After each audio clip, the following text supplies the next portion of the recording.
I wanted to create a video that showed off the most common criticisms of MGTOW, and me giving my input on those criticisms. MGTOW is anti-family. Yes and no. MGTOW is anti-family in the way that a man who does not own a motorcycle is anti-motorcycle. If you suggest to a man that he ought to own a motorcycle, he will then defend his decision to stay with owning a car. These reasons may include criticisms of motorcycles such as they get horrible traction in the snow, they are miserable to ride in cold weather and in the rain, they lack passenger and cargo capacity, they have obnoxiously loud motors. After all of those criticisms, the motorcyclist may feel that his motorcycle, his choice to own and ride one, has just been insulted. But is it fair to say that guy is anti-motorcycle? He also doesn't own a helicopter, train, 18-wheeler, or a cruise ship. The next problem we run into is that family gets defined in narrow terms. The MGTOW might have a mum and a dad and a sister. He may get along with them perfectly well and enjoy family reunions and family get-togethers. He loves his family. But when you say family, you mean starting a family. Family, according to the Tradcan, is one man, one woman, entering into a government-enforced contract. Children, man as sole provider, woman as dependent. I'm sorry, but that is one ultra-precise definition of family. This is analogous to the Jehovah's Witness telling the Mormon that he is anti-Christian because he holds a different interpretation of Christianity. MGTOW is not anti-family, it's just not in compliance with traditionalist conservative nuclear family worship. MGTOW are angry. This is a recently popular one.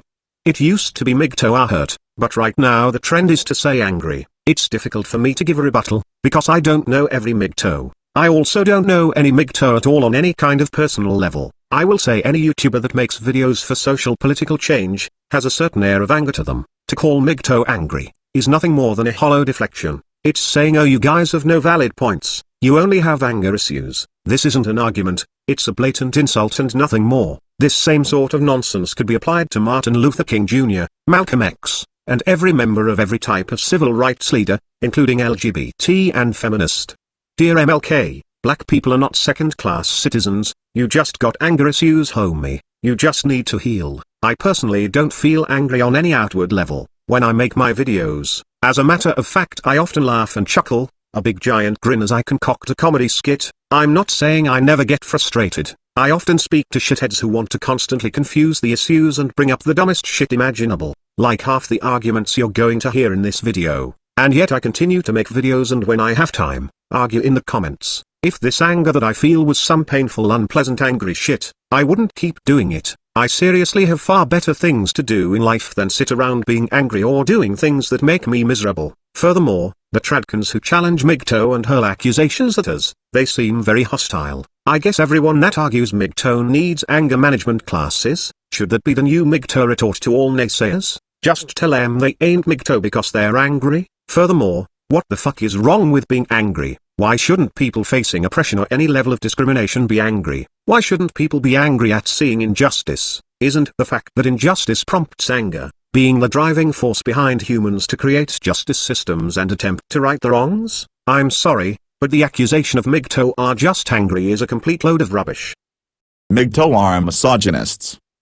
Well, this is an interesting one considering how subjective this is. For the most part, I believe that practically all men are misogynist and practically all women are misandrist. Men and women have a natural fear, distrust, resent, and envy towards the opposite sex. This is natural, and I am not going to go too far into the psychodynamics of how this works, but it's a normal part of being human. Both men and women have always tried to control and condition the other. Women saying, a real man does or doesn't do blank. Even the old traditionalists saying a woman's place is in the home. The women saying men shouldn't judge women based on their looks. Men saying women shouldn't judge men based on their money. Both men and women have tried to muscle the other into certain behaviors and roles. I want you to simply reflect on the significance of people who are attempting to control another group of people. Clearly there is fear, and/or jealousy, at the heart of such efforts. Men and women are naturally enemies forced together by biological circumstances. Men need women, thus women have power over them. Women need men, thus men have power over them. We live our lives as individuals and as groups, attempting to outmaneuver the other in a constant war of negotiation and manipulation. Men trying to create for themselves and others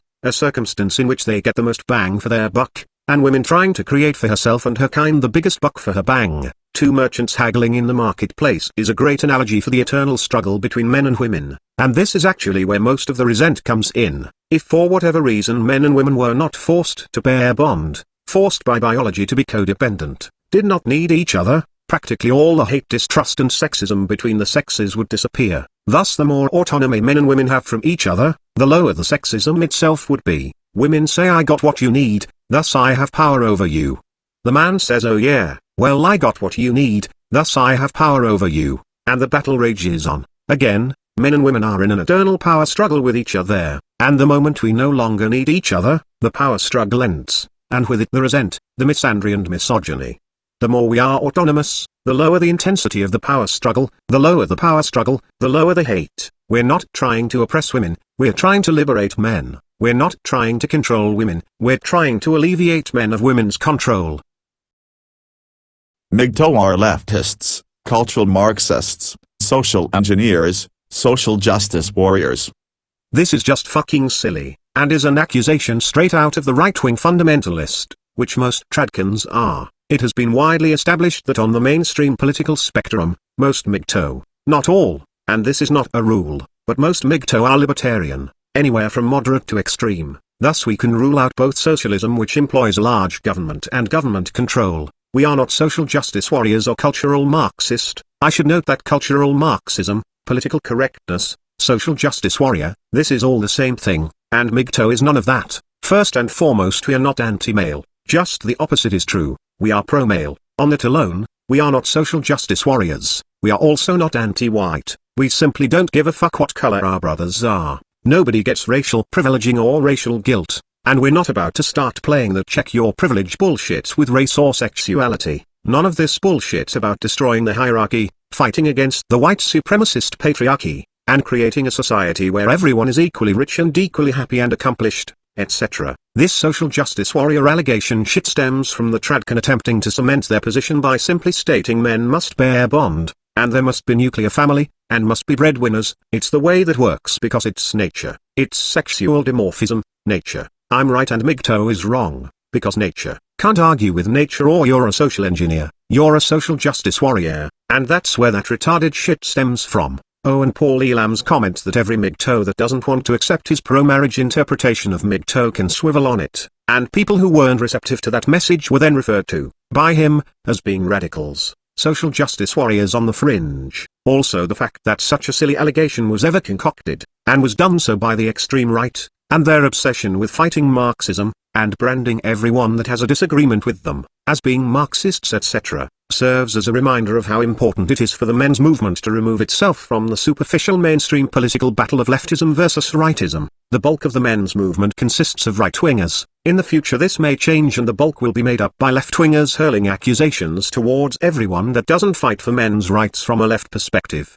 of being racist right-wing bigots. We seriously need to knock off this idiotic left versus right bullshit and understand that MGTOW is fighting for the rights of men. We are fighting against the gynocentric tendencies in both men and women that lead to such things as women's special protection status, feminism, and all other policies that protect or empower women at men's expense. MGTOW are dangerous and are just as bad as the feminists, social justice warriors because they construct a threat narrative. Oh lord, the threat narrative. This is just some stupid hypocritical bullshit. Who the fuck doesn't create a threat narrative? The libertarians create a threat narrative about government, the conservatives create a threat narrative about change, the tradcan in particular create a threat narrative about MGTOW, the religious create a threat narrative about atheists, the atheists create a threat narrative about the religious, the leftists create a threat narrative about the right-wingers create a threat narrative about the leftists. The MRAs create a threat narrative about the feminists and on and on and on. I'm sorry, but this bullshit about a spooky threat narrative is not an actual argument. MGTOW just want to be victims. Oh, I'm sure we've all heard this one before. You just want to be victims. You just create a victim narrative. That's just like a feminist. And now that's just like a social justice warrior, who isn't trying to be a victim. And what I mean by that is, who fighting for their human rights can't be called accused of wanting to be a victim. Anyone fighting for political change is painting themselves as a victim. This type of dismissal is actually very sexist against men. I proclaim men are in fact victims. If you disagree, then you are anti-male, and I will treat you with as much contempt as I would a feminist or any other misandrist. And a common argument here is, if people are willfully marrying and taking the plunge, who are you to decide for them that they are victims? You MGTOW just want to be victims and convince everyone else they are. Well, I have a small video on the topic alone, and I'll link to it. The summary is this: when tradcans say you can't say marriage is exploitative of men, because I'm married and I don't feel exploited, this is the same as the male feminist saying you can't say men are marginalized, because I am a man and I don't feel marginalized. Disagree with that male feminist, and men's rights activists just want to be victims. MGTOW claims to be going their own way, but you all have groupthink.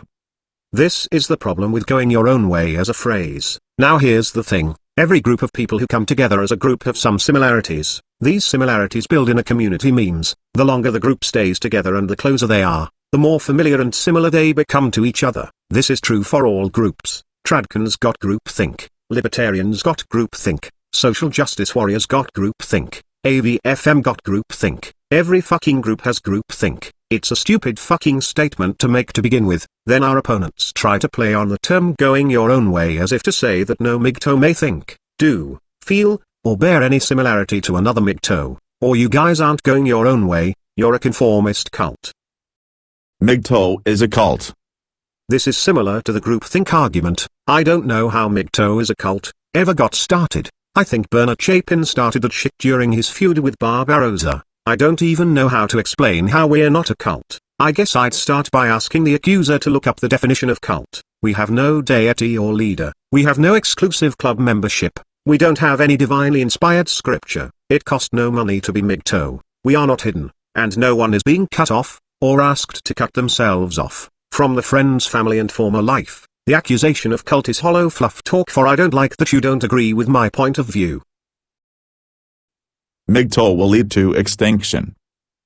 Okay, 15,000 or so guys on the internet not getting married, or abstaining from sex, will not lead to extinction.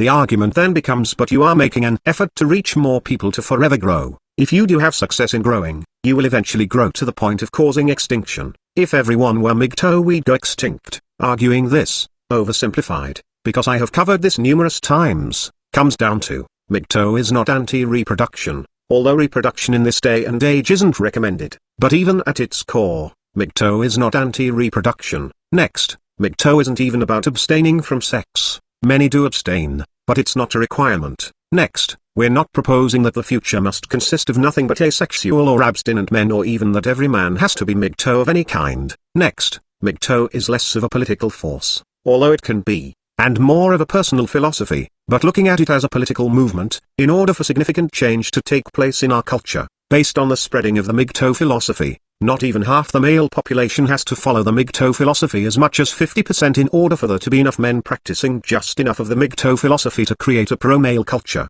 Keep in mind, as men change their behavior, this will force women to change their behavior, which will force men to change their behavior, and so on and so forth, feeding into each other and settling.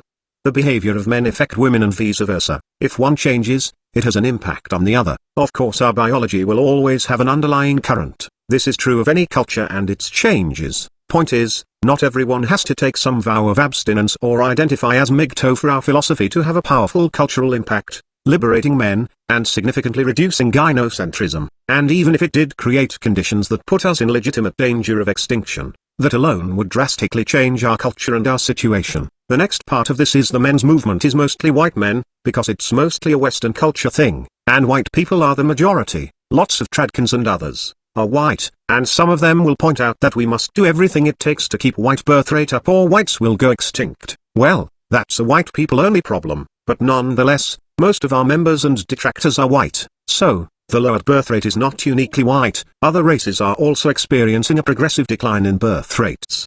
The cause of the birth rates dropping are mostly economic, and the complexities, which I have covered in other videos, are too long-winded and complex to be covered here. The rate of decline will most likely not be permanent. At the current rate it will be well over a century before white extinction starts becoming a real possibility. As of now it's premature panic. Furthermore, non-white immigration into white countries will ultimately be the thing that hurts the white population, since racial mixing is a fact, and eventually, all the different races, when locked into a confined space like a nation, over a long enough time period, will interbreed. Thus all the genes will get scattered throughout the nation into one homogeneous society. Not exactly, but this is more true than not. Raising the actual rate of offspring from white women will not actually solve this problem. Furthermore, white women's offspring, even when that offspring is white, will most likely grow up to be a pro-immigration anti-nationalist yada yada that insists you have to let in even more non-white immigrants. So amping up the amount of babies white women have is not a solution to this problem. Whatever happens in the extremely complex future regarding race and borders and numbers,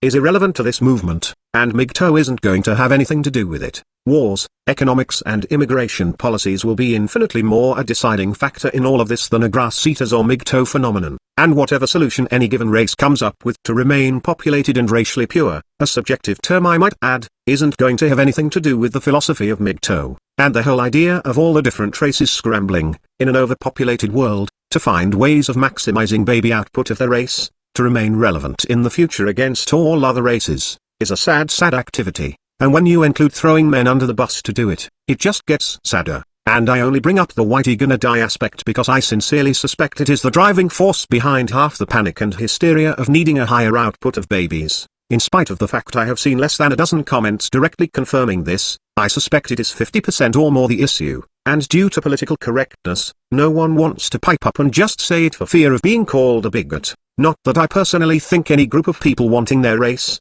their genetic type to be relevant in the future, is a bigot. But I also don't personally care about any of that shit, so in conclusion, MGTOW causes extinction? No, men removing gynocentrism from themselves will not cause extinction. Men refusing to act like a walking talking boner, refusing to bark at women and throw money at them to buy their affection, will not cause extinction. Women getting off their ass and getting a job will not cause extinction. And really tradcans, really? Men have to be providers and support stay-at-home mothers because if women have to support themselves, humanity goes extinct? Is this seriously what your argument comes down to? Us Homo sapiens have risen above umpteen million species of life on this planet, being nature's epitome of evolutionary adaptability and excellence, through all interspecies competition and through all manner of environmental disaster, through the countless wars and revolutions, and entered into the atomic age. Humanity has thrived, humanity overcoming all obstacles to be the most adaptive, innovative and flexible life form. We rose to the top of the food chain and we now sit on a stockpile of nuclear weapons that could destroy all life on this planet several times over. But if your wife has to get off her ass and get a job, well that's it, humanity extinct. Gimme a fucking break. As for the argument that if enough men go MGTOW, there just won't be enough fathers impregnating enough women to sustain a population. Again, that all depends on just how many men who are MGTOW there are in any given time in the future, and just how many of them decide to reject fatherhood and not impregnate a woman. Then there is the question of how many women will use sperm banks. Will men start using foreign surrogate mothers to breed them children? And don't you think if population got so low as to put that nation, race, culture in serious jeopardy, don't you just think this problem alone would prompt some serious major no bullshit changes in our culture? MGTOW will lead to extinction. Is a premature panic not being applied to such things as middle-class families, of below replacement level offspring, thus aspirations to climb your way out of the ghetto will lead to extinction. Rich industrial nations have lower birth rates than underdeveloped countries, so maybe everyone that wants their nation to have a strong rich economy is pushing for genocide. If that sounds stupid, so is saying that a small and growing MGTOW movement will cause extinction.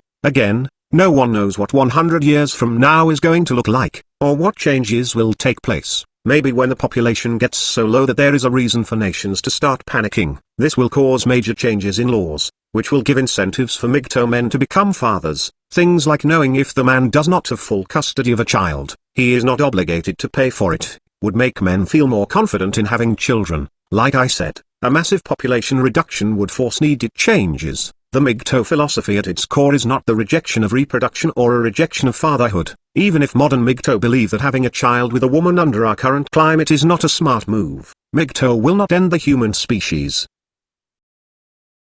MGTOW is unnatural, only traditionalism is natural. Ah yes, the argument from nature. The right wing, famous for denying evolution by the way, is a hardcore fan of nature and biological determinism. They dictate what is and isn't nature and fiercely reject social engineering with cries of "I'm afraid of change, change is unnatural." While living inside of an ever-changing world, they push for the social engineering of marriage, and deny that men are not monogamous. They get to dictate what is and isn't natural the way a Bible thumper cherry-picks his scripture to validate his every position so that he knows everything and is always right because God is on his side. The same is true of the tradcan and his reliance on the secular version of God's word known as nature, taking only the half-truths that fit his narrative, and the whole truths out of context. He sculpts a world of ought to be. Any arguing will instantly get you branded as gender ideologue and social engineer and social justice warrior, and the nuclear family man as breadwinner model they hold up is not even that traditional, but dang nabbit he watched the Happy Days, so he knows the 1950s, and thinks it's always been that way. Again, marriage, a socially constructed set of rules to modify behavior, social engineering, to fix a problem stemming from nature. He's willing to endorse that shit, but not any modification of his 1950s nuclear family model of life. Dear Tradcan, people supporting male monogamy shouldn't be condemning others for perpetuating an unnatural way of life. MGTOW is a fantasy, traditionalism has a track record, it works. When people say that MGTOW is a fantasy or unrealistic or unsustainable, I have to be honest, I don't know what part of MGTOW they are talking about, and I chalk this up to them misunderstanding MGTOW and hyper-focusing on one aspect. I'm just not sure what the aspect is. Normally it's some strange conclusion like MGTOW is an abstinence movement, and on a large scale will lower a nation's population, and we already went over this misconception. As for traditionalism's track record, the horse and buggy has a track record too. You wanna protest cars? And traditionalism is not as traditional as you think. Slavery worked pretty well too. It was huge in the Babylonian Empire, it was huge in the Roman Empire, it was integral to the formation of the American Empire and many more. Slavery is a very old institution. You wanna promote slavery on the grounds that it works? Furthermore, no, traditionalism doesn't work. If it did, there wouldn't have been bachelor taxes, there wouldn't have been in the pre-feminist era, societal expectations and pressures and laws making it difficult for single women to survive and thus forcing them into marriage and then removing their autonomy to force the marriage to work. This system is sometimes what is meant by the word patriarchy. There wouldn't be an entire marriage industry producing marriage propaganda, there wouldn't have been feminism, and there wouldn't be MGTOW. If we all went traditionalist, we'd be a nation of married men working 50 hours a week to support a stay-at-home woman with her feet propped up watching TV all day, and surfing the web, buying crap with her husband's credit card while the kids are at school all day, and then comes the divorce and the man loses everything and pays alimony and child support. That's the outcome of traditionalism in this day and age. Come to think of it, that's far too much of what we're doing right now. It doesn't work. It is not 1850, we can't keep pretending that it is. At least half the country is practicing traditionalism, more or less, and it's not working. You can quit blaming feminism anytime now. Your men are money makers, women are caregivers model is more to blame for the divorce problem than feminism. And hell, feminists aren't even the ones telling men to get married to begin with. The breakdown of the traditional nuclear family is more the fault of the fact it doesn't work than it is feminism's fault. World War II brought American women into the workforce. They got a touch of independence. The 1960s gave birth to Betty Friedan's feminine mystique, which alerted the world to the chronic problem of bored housewife syndrome and the social taboo of women being independent. This launched second-wave feminism, which was, by far, the rise of feminism as a cultural revolution. Why did it happen? Is it just possible this was not a carefully executed communist conspiracy? Is it possible, just possible, that this revolution came about because the traditional nuclear family was so out of date, that bored housewife syndrome was such a chronic problem, housework in the electric age was so easy and fast, and independence in a thriving economy was so fucking easy, that women didn't want to play this stupid tradcan game anymore? And is it possible that many men who didn't have fragile egos, and those who didn't come from a strong conservative Irish Catholic background, realized that his wife working full-time greatly contributed to the family income,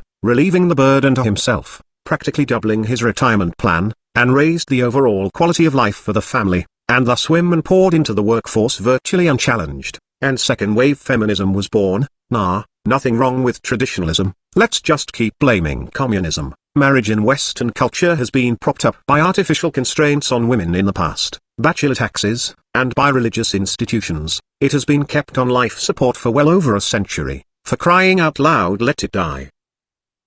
No one is forcing marriage or traditionalism. It's okay to advocate something as long as it is not being forced.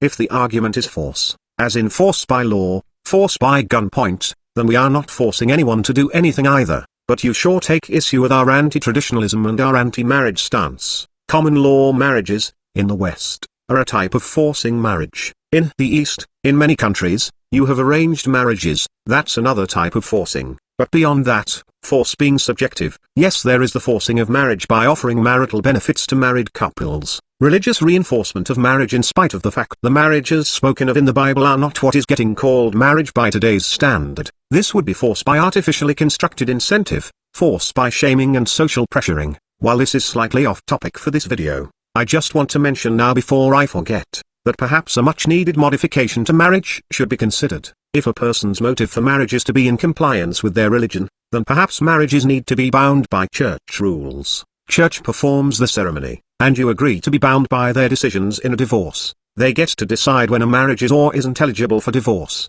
The church decides the division of property and child rights and child payments and so on, and the only role government has is enforcing the contract between the married couple and the church. Church in this case representing any religious establishment authorized to perform a marriage, that is, mosque, synagogue, church, pagan temple, etc., so long as the state validates it as a legit religious institution, and grants marital power to the priest, rabbi, shaman, whoever. As it is now, people are entering into a secular government contract of marriage, that does not hold up to marriage defined by their religion, and are doing it in accordance with their religion. But back to the issue of no one is forcing simply by advocating. Marriage and traditional gender roles are the status quo. Even if they are decreasing, they are still the status quo. The normalization creates expectations, obligations through social pressure. It has often been stated that children born into an Islamic culture will be Islamic, people born into a Christian culture will be Christian, and so on. It is true that people tend to be very malleable creatures that adapt and conform to their environment and accept the expectations, value system, and overall reality they are presented with. By virtue of its normality, it is a constant pressure twisting the arm, forcing young men into bad decisions to meet cultural norms. Force is subjective and takes many forms. Peer pressure is a powerful force to manipulate people's decisions. Our legal system is a system that often conforms to social values, social norms, so the normalization of both marriage and traditional gender roles and traditional views on gender greatly affect court decisions and decisions within other institutions. If marriage wasn't such a normal thing that acts as part of our culture's value system, things like common law marriages that force cohabiting couples to be married wouldn't exist. There'd be no need to ram marriage down people's throats if marriage wasn't the status quo and a staple of our culture. We are fighting against this unfair institution. Every person that takes part in marriage normalizes it, thus contributing to the problem. While I do not support attacking individuals who make personal choices, I will go on the attack and fight against these people then advocating marriage as a proper course of action. Furthermore, I have showed numerous times that our traditional views on gender, women as helpless baby factories, and men as protectors, providers, and self-sacrificers, contribute greatly to the double standards and inequalities that hurt men. Marriage and traditionalist advocates reinforce these views that ultimately hurt men. The current system, by virtue of our cultural values and views of gender norms and gender roles, is harmful to men, and exploitative of men. If you disagree, I ask that you please join the nearest feminist group and fight for women's rights where you belong, because they too would agree wholeheartedly that our current traditional gender values do not exploit men. MGTOW are radicals, just as bad as the feminists. On the grounds of just as bad as the feminists, feminists have argued against your primitive archaic values, and so do we. Maybe we are just like the feminists, but another way of looking at this is, if both female advocates, feminists, and male advocates, MGTOW, can agree that some particular thing is harmful, then there is a pretty damn good chance it is harmful. Seriously, when two opposing ideologies can agree on something, that something must have some pretty damn good merit. On the charge of MGTOW being radicals, yes, MGTOW have been the radicals of the men's movement since day one. Radicals are good. When men began congregating on the internet and some of them began bellyaching about women and feminists, this was hardly a legitimate human rights movement. This was hardly an ideology unto itself. At best, bellyaching about uppity feminists was the byproduct of some other ideology. It would require radicals to form web forums, websites, organizations, and create an eventual legitimate movement for men's rights. It took radicals to go from griping that feminism is wrong because some passage of the Bible says this and that about a woman's role, to go from that, to feminism is evil because it hurts men, and then to go from it hurts men's feelings to becoming it hurts men legally, financially, emotionally, and morally. It took radicals to push us to that point. All progress in this movement has been the result of us radicals talking about the things we weren't supposed to be talking about, and having these radical ideas slowly sink into the moderates until it became a normal part of the moderates' position. The radicals are the movers of the movement. Metaphorically speaking, anti-feminist is kindergarten, MRM is high school, MGTOW is college, and the tradcan is the dropout burning academic books that don't agree with his faith. Another way of looking at it is, you begin by noticing how vicious and mean the feminists are. You object, and you are an anti-feminist who fights against feminism. You don't currently care about men. Then you realize men are actually disadvantaged in society, unequal, and you are a men's rights activist. You still don't care about men, but you are at least caring about justice. Then you finally get it. It all clicks. You have a greater understanding of the problem, and you see the gender paradigm itself as the problem, and you are MGTOW, and now you care about men. And then you have the tradcan. Sure, he bitches about feminism, but his faith deadlocks him into bitching about feminism. He refuses to move past kindergarten, and attacks the more educated. He doesn't want to get left alone in kindergarten while the others move forward. He lashes out at the more educated. You need us radicals. The argument that the radicals chase people away, well, this is actually a good thing. Those people are in kindergarten. They don't care about men. Sure, they need to complete kindergarten in order to graduate on up as a new recruit in time. But if they had any real conviction about fighting against the injustice and exploitation of men, they wouldn't run off. These are people who are so content with the injustice that they only kinda sorta mildly bellyache about feminism due to feminists, socialism and other miscellaneous crap. These are men who would have shut their mouths and turned on men's rights the moment some girl gave them the time of day. They were just cranky Republicans at best. Besides, you need us radicals. And we can't do our job by whispering and sugar-coating our words. MGTOW is the big boys' classroom. We use harsh words and speak of adult subjects. I wish there was a way we could segregate our words from the kindergarten class, but we can't. As for me being accused of being a radical, yes, I am radical even within the radical MGTOW movement. I'm not sure why that is. I suspect many of our brothers bearing the name MGTOW do care about men, but mentally they're having a hard time getting past their disgruntled PUA phase, or their butthurt Republican phase that lead them to the high school they graduated from. I think many of them just don't get what MGTOW is, and others are just having a hard time coping with swallowing the red pill, and they are stuck in the bitch about women phase. I think they are just having a hard time adapting to life after red pill, and I do not make fun of them, or look down on them. I believe in time, they will adapt. They will progress, they will move forward, they will be strong. I think many of them are upset with women because they are stuck in that state of mind after seeing the truth, and it's going to take them time to move forward, and maybe others are just more passive by nature, and a more gentle and relaxed dropping out of the game is their style. They are walking away a little more quiet, and I happen to be a passionate, vigorous person, maybe even a little militant, so yes, I am a radical. MGTOW is radical, and you need radicals. It's pseudoscience. You have no documentation. That phrase and other variations, translating to, all proclamations and theories of behavior that stray from generally accepted tropes, require documentation and scientific evidence. No, they really don't need documentation. If I have a theory on why people do things, I do not need a shitload of scientific research to back up a theory. Furthermore, there aren't a whole lot of facts when it comes to human behavior. There's pop psychology research. There is no shortage of academic studies conducted by social justice warriors. There are studies performed by the psychology industry, an industry geared towards maximizing revenue and pathologizing everything.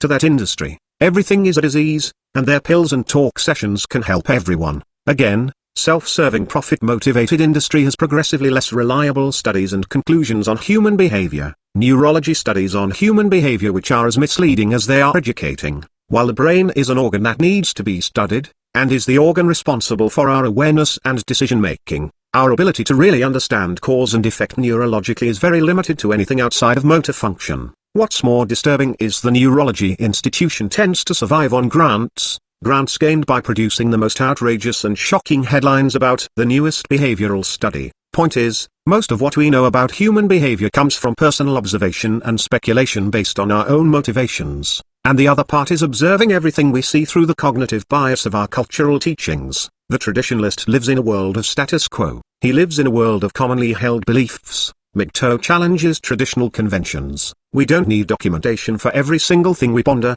theorize, hypothesize, postulate and speculate. Furthermore, the tradcan has us at an advantage. It is easier to be the status quo than it is to challenge the status quo. It is easier to parrot traditional convention than it is to challenge it. You can't use generalizations. Yes, I can. Human beings generalize. It's how our brains function and how we learn. See my video on this, link in the description. There are two kinds of people, those who generalize and those who generalize and insist others shouldn't. The "you can't generalize" argument is a deflection. If someone generalized in a way you agreed with, you wouldn't object. It's when they generalize about something you disagree with, or generalize negatively about something you want to defend, that you insist their argument is invalid because you can't generalize. It's really an extension of "but not all blank are like that." NAWALT, not all marriages are like that, not all blank is like that, just got to find the right one.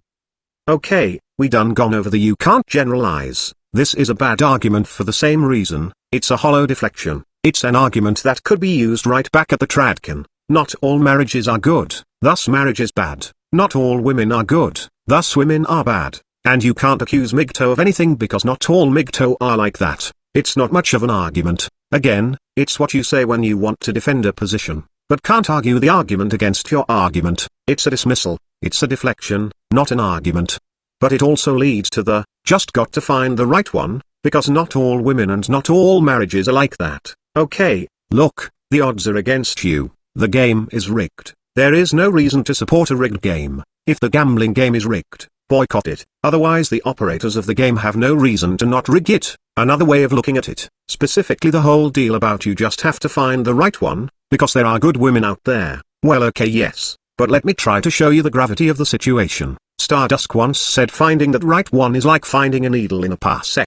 Well, I don't know about all that, but let's just say there aren't a whole lot of good women out there. And to add to the equation, realize your ability to determine a good woman from a bad woman is flawed. Add to that, women know how to put on a good act to get what they want. Add to that, that people just change over time. The woman who loved you with all of her heart and soul and would have taken a bullet for you, 15 years down the road might end up hating you so much she wants to put a bullet in you. But whatever the math is on finding the ever-elusive good woman, look at it like this: if I were to be as generous as possible, and really play devil's advocate, and said 50% of women are good women and you just got to keep looking and weed out the bad ones and get yourself a good one, in spite of the fact nowhere near 50% of women are good women, I'm going to be so generous and give you that. Okay then, in a world where men and women are roughly equal, and only half the women on the planet are good women, then this means only half the men out there are going to find the right one. The other half are left with two options: settle down with the wrong woman, or go MGTOW. Now realize,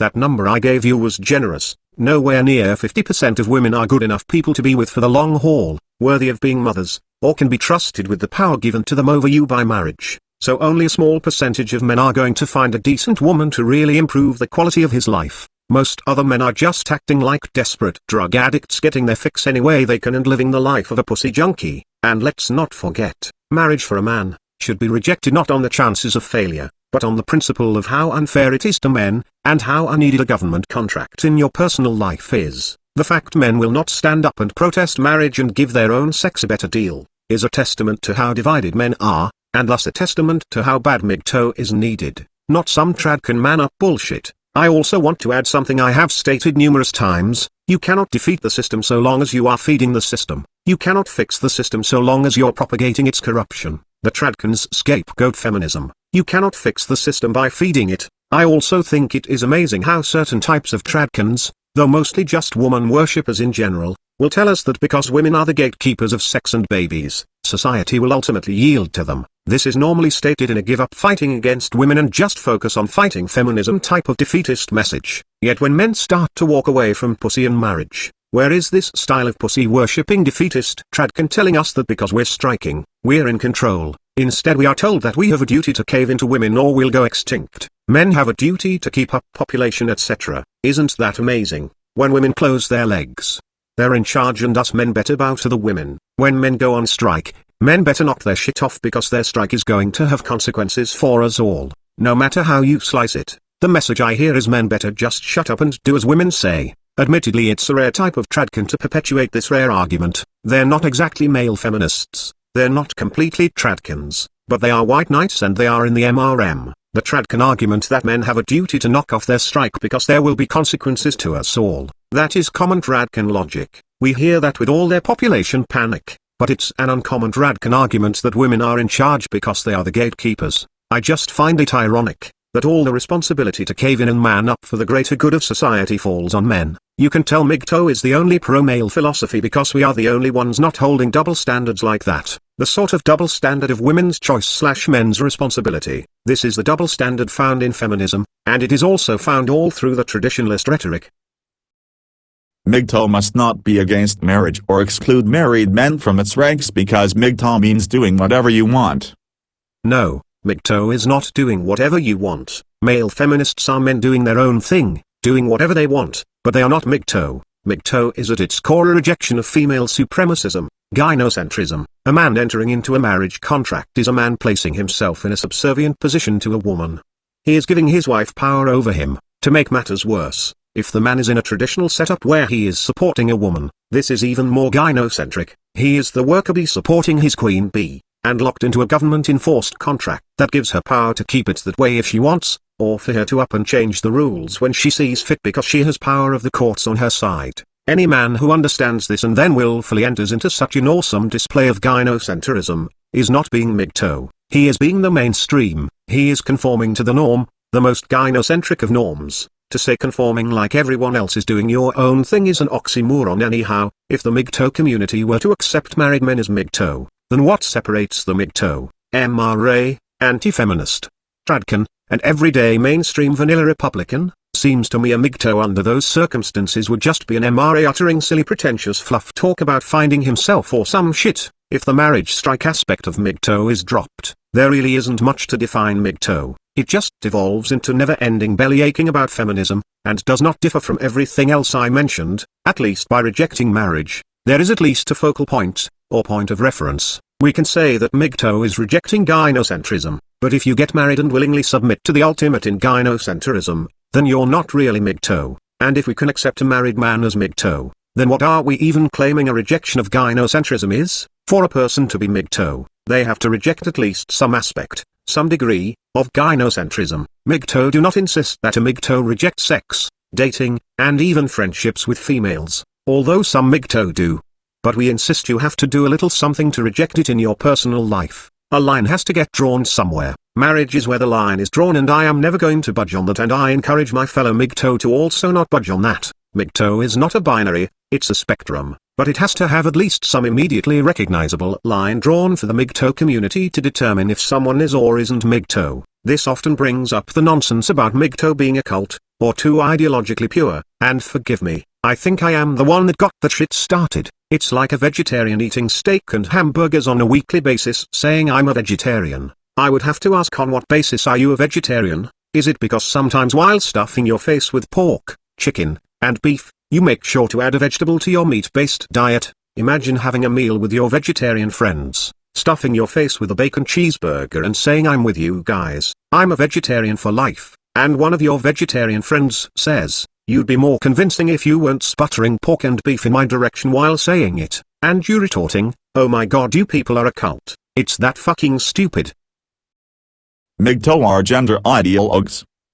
Let me just pull up the definition of ideologue. 1. An impractical idealist theorist. 2. An often blindly partisan advocate or adherent of a particular ideology. We'll start with the first one. Any group of people challenging the status quo, pushing for change, can be accused of being an impractical idealist, and the key word is change. The fear of change conservative loves to accuse people of ideologue based on the first definition because it's easy. It's easy to tell people who are pushing for change that their change is impractical, while you get to cling to the status quo and the status quo of yesterday, screaming see it was working once upon a time, we can do it again. I will however mention that people in 2014 wanting to return to a 19th century America style of marriage and family, inside of a 2014 environment, are being impractical idealists. You don't have a time machine, believing that we can return to some traditional mode in this day and age, and it will all just start working if we tweet our thumbs off at feminists and we just fight communism, is being impractical. Traditionalism doesn't work.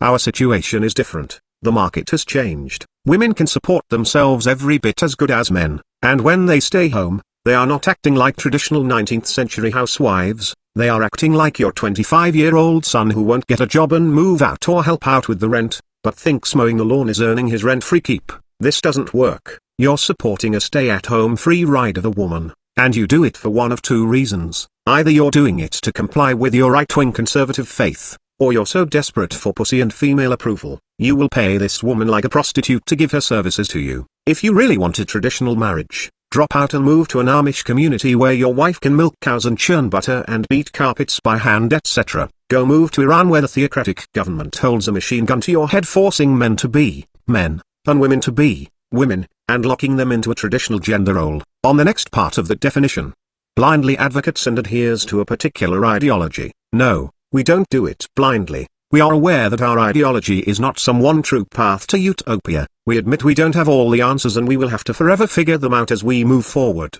We can't say for certain what the future is going to look like or how any given thing is going to turn out. We can speculate, and be prepared to re-evaluate and modify our stances. You tradcans on the other hand are fooling yourself into thinking there is a formula to weed out the bad women to find the right one to marry. As if there is some bulletproof system that rocking Mr. Ian the Critical G came up with. You are the ones locking yourselves into contracts with your government, marriage, placing yourself in the submissive position of being at the mercy of your wife the moment she gets tired of playing this traditionalist shit or gets tired of you. You are blindly marching into this contract because hey, it's tradition, it's my male duty. You are the one insisting in this day and age that women shouldn't be getting jobs, they should be stay-at-home baby factories. You've got yourselves convinced that a working woman is a corporate whore, that women have got to dedicate themselves to motherhood lest humanity goes extinct. You people say sexual dimorphism to mean that men and women are hardwired, locked, into certain roles with very narrow and inflexible definitions of masculinity and femininity. You people feed the exact divorce problem and divorce outcome you bitch about, but scapegoat feminism for failed marriages rather than blaming marriage as a failed institution. You're the ones who say family and then define that as one ultra-precise model of family. You claim to care about men, all the while encouraging men, as their duty, to get married and place themselves in the most danger women can place men in, all because your right-winism says so. How's that for blind devotion to a particular ideology? You people have created this binary where everyone is a hardcore right-wing conservative, or instantly a leftist for not being pure enough. You people defend with great vigor every aspect of your right-winism. One critique and that individual is instantly a leftist/communist/marxist/socialist/social justice warrior. How's that for blind fanatical dedication to an ideology? Bonus argument, MGTOW doesn't work. There are many more arguments which effectively come down to the core argument, MGTOW doesn't work, and each one of those proclamations requires its own unique rebuttal.